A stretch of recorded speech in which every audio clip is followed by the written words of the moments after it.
It's a growing movement in Idaho. Good evening, I'm Kiora Balul. And I'm Adam Bartlemay. A group of Idahoans is working to make cannabis legal, and they want it on the state ballot for voters to approve.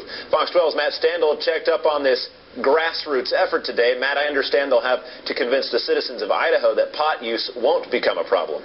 You know, that's exactly right, Adam. Those who want a thriving medical marijuana business in Idaho, they've done their homework. They've got a plan for the gem state that would make marijuana legal to grow and sell to sick people. However, state authorities say that plan is too liberal and could lead to abuse. My morphine, this one. Oh, wait.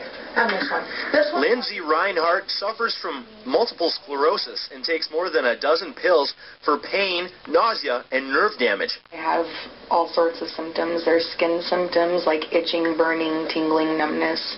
I have excruciating back pain. Which means Rinehart often has trouble doing things most people take for granted and suffers strong side effects from her medication. If I could use medical marijuana, I could probably eliminate or significantly reduce my intake of narcotics. But it's not just smoking weed that Rinehart is talking about.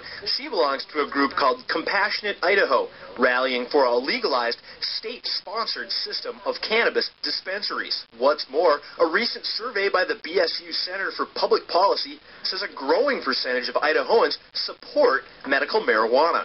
When asked, should Idaho allow terminally ill patients access to medical marijuana, 74% strongly or somewhat agreed. When asked, should Idaho generally allow the sale and manufacture of medical marijuana, 41% strongly or somewhat agreed. So if we're talking about the use of medical marijuana for terminally ill patients, we see a much higher level of support than if we're talking about just for anyone who might have an illness. What are the loopholes in here? And we're finding loopholes in here that you could drive a truck through. However, here at Idaho's Office of Drug Policy, experts on pain medication and drug prosecution say state-sponsored marijuana dispensaries would likely lead to more marijuana on the streets, not just in the hands of patients. Now, we cannot at this time recommend that anybody even sign the initiative process. But for Lindsey Rinehart, who would use it as medicine, the answer is clear. It's still here. Prohibition doesn't work, so whether it's legal or illegal, I mean, it's still coming into the state.